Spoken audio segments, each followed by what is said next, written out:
Sony had a state of play yesterday. I'm on the official PlayStation blog. Everything revealed in state of play September 2024. Depending on your expectations would determine what your feelings about this were. I thought it was a pretty good show overall. I didn't have super high expectations though. I know some people were disappointed and maybe they were expecting too much. Anyway, let's get to it. It says new game reveals, updates on upcoming titles, and much, much more. First, they talk about, well, this isn't in order of what its appearance was in the state of play. By the way, this was about a 30-minute show and stuff.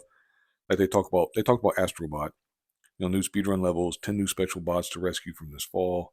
They announced Ghost of Yotei that came at the end of the show, but it's basically like uh, takes place in 1603. It comes out 2025, exclusively on PlayStation, of course. I mean, it'll eventually come to PC, I'm sure. Probably a year or so later, maybe a couple years, depends. That was by far the best looking thing, in my opinion, in the state of play.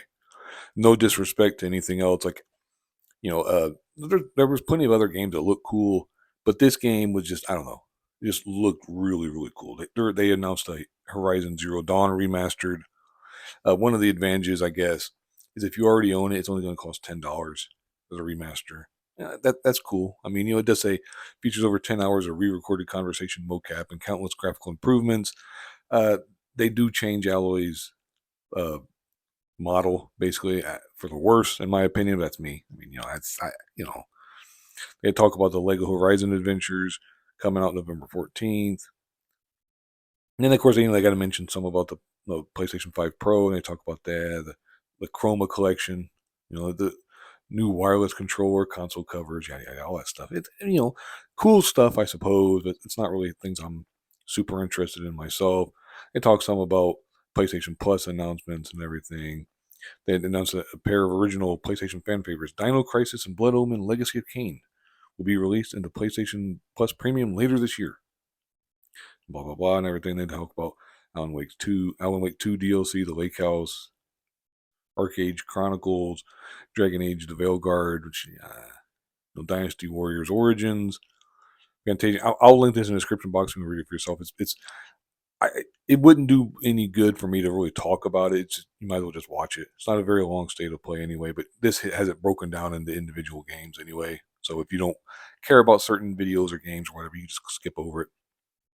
Fantasia Neo Dimension, father of Final Fantasy, Hironobu Sakaguchi brings his latest RPG to PS5 December 5th. Fear the Spotlight. There's a Fortnite controller. If you're into that, I personally, a little too, not my style, but that's, whatever. Hell Is Us, upcoming PlayStation 5 action adventure game. Maybe you'll find it interesting. It looks intriguing. It looks kind of interesting. We'll see. I don't know. Again, the Ghost of Yotei would be hard to beat, in my opinion, for best of the show. But it's possible. Hitman World of Assassination. They're remastering Legacy of Kain Soul Reaver 1 and 2 for the 25th anniversary. Hard to say what they're truly going to do in terms of like some of the. Well, I don't want to say too much. Just in case, like spoiler wise or whatever. But basically, I'm interested in it. I'm interested in the game. I remember playing the originals a long time ago and stuff. It's almost going to feel like different kinds of games because it's so long ago that there's going to be so many changes and quality of life improvements that I really think that if you don't know anything about the Legacy of Kain series, I would highly recommend getting into it, but maybe waiting for the remasters to come out on as it says here December 10th on both PS4 and PS5.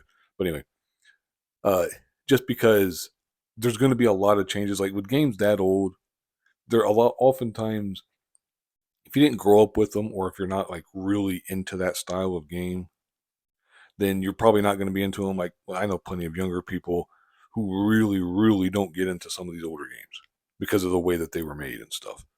Just some of the control schemes and so on and such forth and stuff. But anyway, Lunar Remastered Collection's coming, Metro Awakening in VR, Monster Hunter Wilds. They talk about Power World, kind of like stealth dropped, I guess if you want to call it that. It launched on PS5. Stellar Blade, Midnight Walk. They're talking.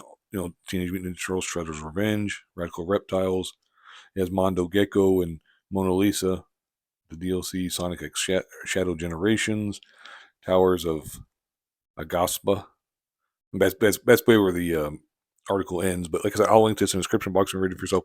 I thought it was a pretty good show myself. Like I said, I didn't have super high expectations going in. Ghost of Yotei again, would be my most anticipated out of all of these. I mean, there was plenty of good stuff in here, though. Again, some people might have been expecting a bunch of huge titles announced and leaked and then so on and such forth and everything. I would just say, well, you were probably expecting too much for a September state of play kind of event. But I mean, it's cool. Some remasters and stuff. I know that could sour some people because it's like everything. It seems like they're remastering everything and stuff. But at the same time, it's as long as they don't change too much, I'm all for it. Other than like maybe some gameplay stuff, I'm not in favor of changing story and so on and so forth. I disagree with making changes to that, but we'll see. Hitman for VR, I can't. I'm not a big VR guy myself because I can't just I get sick and so on and such forth. But anyway, Hell is Us would probably be my second most intriguing game of the show. But anyway, I'm starting to ramble here, so I'm going to go and wrap this up. Like I said, I'll link this in the description box. You can read it for yourself.